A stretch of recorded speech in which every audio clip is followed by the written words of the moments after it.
Gente, olha só, ela teve um acidente de carro e o pai dela começou a abu dela na UTI. Isso mesmo, gente. Olha isso aqui. Após um acidente de carro que me deixou em coma por longos 6 meses, o meu pai passou a durante as visitas. Vai lá, mulher, pega o teu café, que o café com a Gabi vai começar. Oi, Gabi, me chamo Luana, nome já trocado. E essa história aconteceu há mais ou menos 8 anos atrás. Hoje está tudo resolvido, graças a Deus. Exceto o trauma que eu tenho que lidar, né? Gabi, eu venho de uma família pequena e muito unida até então. Eu nunca tinha notado no meu pai indícios de tal comportamento, nem no meu pior pesadelo, obviamente. Eu sou a filha caçula de 2 filhos apenas. Somos um menino e uma menina na minha casa. O meu irmão mais velho agora se encontra com 30 anos e eu, nesse momento da vida, com 28. Eu estava com 20 anos de idade quando sofri esse acidente. E como disse, eu cresci em um lar cercado de muito amor. Meus pais até então irrepreensíveis. A minha mãe sempre foi mais durona, sabe? Mas aquela mãe que é uma leoa. Eu tenho ótimos exemplos da minha família até ali. O meu pai, um homem trabalhador, temente a Deus, eletricista, e que sempre estava muito fora de casa, mas os momentos que passava com a gente, eu costumo dizer que eram momentos de qualidade. Nunca deixou faltar nada, sempre acompanhou minha mãe nas reuniões escolares, sempre esteve ali. Eu lembro que na minha infância o papai contava historinha, me colocava para dormir, revezava com a minha mãe. Quando entrei na adolescência, o papai sempre demonstrava o tanto do orgulho que tinha de mim. Quando eu fiz o Enem, quando eu entrei para a faculdade, papai sempre esteve presente. Ou seja, um pai normal e exemplar. O dia do acidente. Era um domingo de manhã. Eu queria muito ir para o culto pela manhã, porque à noite eu não conseguiria ir. Eu tinha muito trabalho da faculdade para fazer. Eu estava muito atarefada aquele dia. Então eu precisava ir para o culto logo cedo. Minha família preferia ir à noite.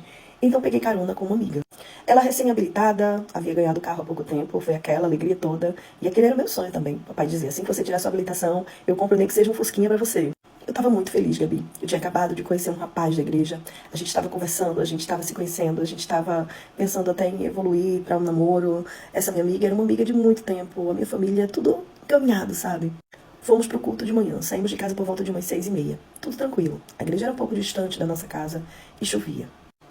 O trânsito estava um pouco ruim por causa do mau tempo. E a minha amiga reclamava muito naquela manhã. Falava para ela ter calma. E a gente tentava se distrair, sorria. Coloquei Moina no carro. E de repente ela decidiu, do nada, fazer uma ultrapassagem. Aquela ultrapassagem, ao meu ponto de vista, não era para ser feita. Eu ainda gritei, não, Mari, não vai, Mari, não vai, Mari. E não vi mais nada, Gabi. Só senti o impacto e tudo se apagou. Dali pra frente eu só vi relapsos. Pessoas em cima de mim, eu tentando me mover, tentava respirar. Enfim, apagava de novo. Batemos de frente com outro carro. Não me pergunte como eu disse, eu só tenho relapsos, eu não consigo voltar minha memória para aquele momento, sabe? O que eu sei é que a minha amiga Mari faleceu na hora. E eu, por um milagre, escapei com vida, mas muito machucada. Eu tive múltiplas fraturas sobre o meu corpo, fraturas expostas. Já passei por mais de 20 cirurgias pelo meu corpo. Reconstrução facial, membros quebrados, enfim, Gabi. Fui cirurgiada a primeira vez, fui socorrida e fui pra UTI, completamente desenganada pelos médicos. Você imagina o desespero da minha família. Mal sabia eu que ali dentro daquela UTI eu viveria os piores momentos da minha vida. Até hoje eu falo pra mim mesma, em um segundo tudo pode mudar. Eu tinha uma vida perfeita, eu era uma menina saudável, eu tinha uma família de margarina. E agora? Dali pra frente começaram uma guerra pela minha vida. Eram cirurgias após cirurgias, paradas cardíacas, eu tive muitas. E eu não sairia da UTI por longos 6 meses. Eu não sei quanto tempo depois, Gabi, eu de fato recobrei a minha consciência daquele coma. Eu não conseguia falar. Eu estava com aquele cano na garganta, traqueostomia, eu acho, né, gente? E eu estava consciente, mas as pessoas não haviam percebido ainda, sabe? Eu tinha relapsos, momentos de lucidez, ao qual eu lembrava do acidente, aquela luz imensa vindo na nossa direção, e aí eu já apagava de novo. Não sei quanto tempo eu conseguia recobrar a consciência. Aí, às vezes, eu acordava durante o banho, alguém tocando o meu corpo, eu sentia dores. E eu notava que estavam me dando banho ali. E assim foi. Até que em um dado momento a minha consciência voltou de vez. Mas eu não conseguia falar. O máximo que eu conseguia era mover os meus olhos, derramar uma lágrima, tentar avisar de alguma forma que eu estava ali, que eu estava viva, que eu estava ouvindo o que eles falavam. Eu ouvi de tudo naquela UTI, de tudo. Os médicos às vezes riam, enfermeira reclamando das fezes na hora de limpar. Nossa, que Enfermeiro desesperador. bruto, elogiando meu corpo. Ela é até bonitinha. E aquilo me dava um gelo na minha espinha. Eu achava, meu Deus, que situação. Mas onde estavam os meus pais? Eu não conseguia ver os meus pais. Será que eles me visitam enquanto eu tô dormindo? Até que, enquanto eu fazia aquelas perguntas na minha mente pra mim mesma, certo dia, entra o meu pai por aquela porta. Ai, Gabi, meu olho lacrimejou. Eu tava tão feliz de ver o meu pai. O meu pai ficou alguns segundos me olhando, trocou algumas palavras, perguntou se eu tava consciente, se eu tava ali, me deu um beijo, falou o quanto me amava e foi embora. Não podia ficar muito tempo naquela visita dentro da UTI. Em seguida veio a minha mãe, a minha guerreira. A minha mãe sempre chorava muito e passava mal quando me via naquela situação. A minha mãe sofreu demais, Gabi. Mas naquele mesmo dia, quando eu recobrei a consciência pela primeira vez, após a minha mãe ir embora, passado alguns minutos, o meu pai voltou.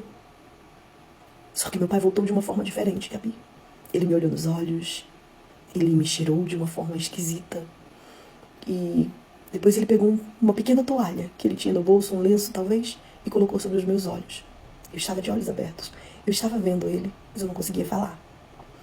A partir dali, o meu pai começou a descer as mãos, a tocar os meus seios e colocou a boca nos meus seios. Em seguida, desceu mais um pouco a mão. Você sabe pra onde? Eu estava consciente. Eu estava sentindo. Naquele momento, eu, na minha mente, pedi para que Deus ceifasse a minha vida ali mesmo. Eu não podia acreditar que o homem que me criou, que eu amava, que era a minha referência de tudo na minha vida, estava assim, abusando de mim enquanto eu estava no leito de UTI em coma, toda machucada, toda costurada. Enquanto ninguém olhava, eu não conseguia falar, pedir socorro, mas os meus batimentos começaram a acelerar muito. O meu corpo começou a dar sinais e rapidamente, quando aqueles batimentos começaram a acelerar, chegaram pessoas no quarto. Ele disfarçou, obviamente, ninguém percebeu nada. Pediram que ele se retirasse, eu estava muito agitada e eu precisava descansar. A partir dali começou uma luta com minha mente, meu corpo, para que eu pudesse emitir sinais do que havia acontecido naquele quarto. Mas eu não conseguia, Gabi. A maquininha começou a apitar muito de forma descompassada e, obviamente, por ela estar na UTI, o socorro veio rápido. Assim que escutaram barulhos diferentes na maquininha, já correu todo mundo pro quarto dela. O pai disfarçou, ficou por ali, mas o que ela não sabia, gente, é que havia um enfermeiro naquela equipe que já estava acostumado a lidar com comportamentos esquisitos de familiares. Aquele enfermeiro olhou no primeiro momento e achou estranho. Ela nunca teve esse rompante, assim, esse pico. Exceto agora, depois da visita do pai. Vou observar melhor. A minha mente entrou em colapso, Gabi.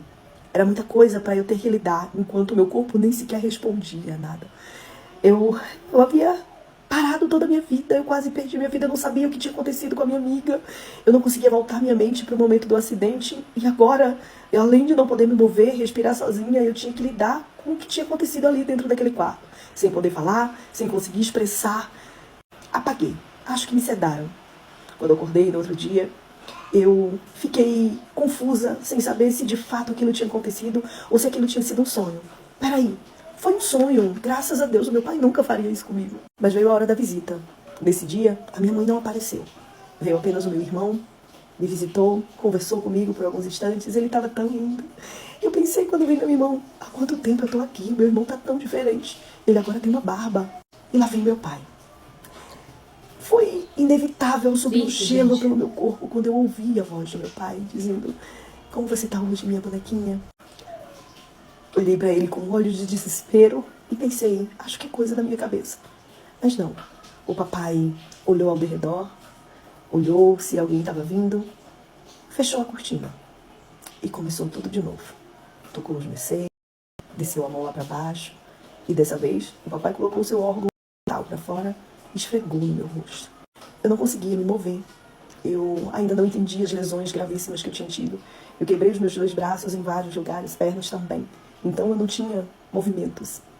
Eu não conseguia mover a minha cabeça de um lado para o outro. Eu não sei se pelo tempo que eu estava ali, acamada sem me movimentar.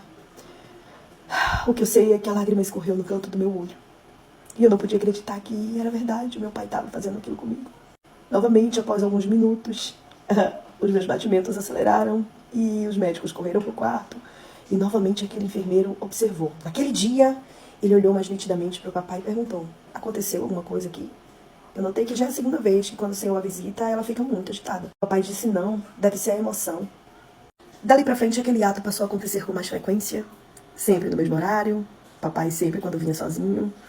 E quando era o plantão daquele enfermeiro, ele sempre fazia comentários tipo: esse cara é muito estranho, parece uma boa pessoa, mas eu não sei dizer, sabe? Isso durante o meu banho, ou a troca de ou a aplicação de algum medicamento, ele sempre fazia comentários tipo, eu não gosto desse cara, esse pai dela é muito esquisito. Até que um dia, Gabi, ele decidiu deixar o celular dele em uma posição onde dava pra filmar. Eu escutei todo o diálogo e um amigo dele até falou, cara, você não pode fazer isso. Ele disse, mas e se tiver acontecendo alguma coisa? E se esse pai dela estiver fazendo alguma coisa com ela? É muito estranho. Ela é uma paciente maravilhosa, tranquila. Ela nunca dá trabalho pra gente, cara. Mas quando esse pai dela entra aqui, ela fica agitada, ela fica nervosa. Havia dias que eles precisavam me sedar, Gabi. E esse enfermeiro posicionou a câmera. Mas nesse dia o papai não veio. E assim foi a se seguir. Até que um dia ele conseguiu filmar o que o meu pai, de fato, fazia comigo quando ninguém estava olhando. Eu não sei quanto tempo depois isso aconteceu, porque foram muitas vezes, foram muitos abusos e de forma diferente. O que eu sei é que esse enfermeiro foi um anjo na minha vida. Ele descobriu e quando ele viu aquela cena, aquelas imagens no celular, imediatamente ele chamou a direção do hospital, comunicou e armaram uma emboscada para meu pai, Gabi. A essa altura do campeonato, a médica percebeu que eu estava consciente. E eles faziam testes de tempos em tempos, sabe, para ver se a gente ainda estava em coma ou não. E eu consegui me comunicar.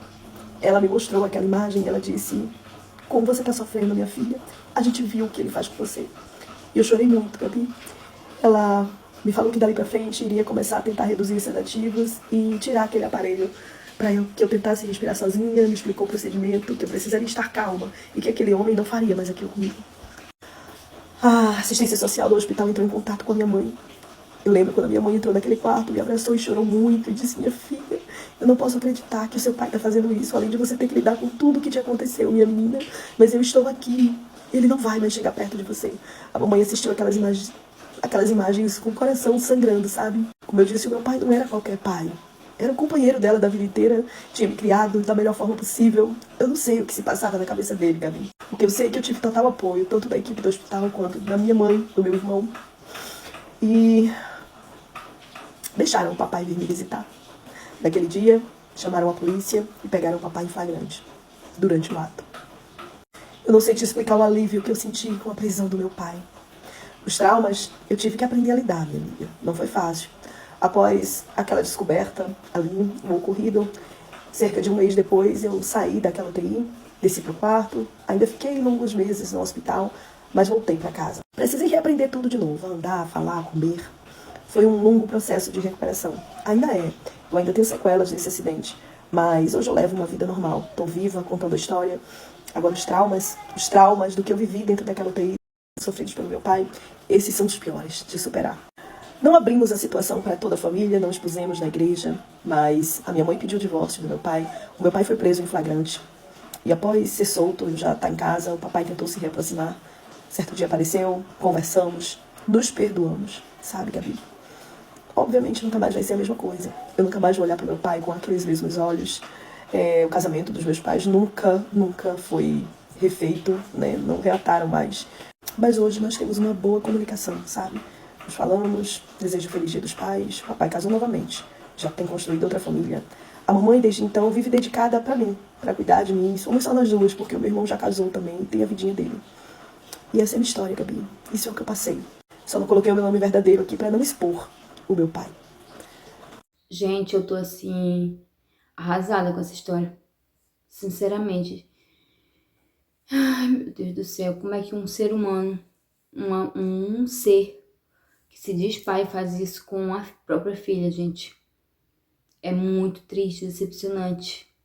Eu espero que ela siga sua vida em frente e que Deus conforte o coração dela, porque só Deus mesmo pra confortar o coração.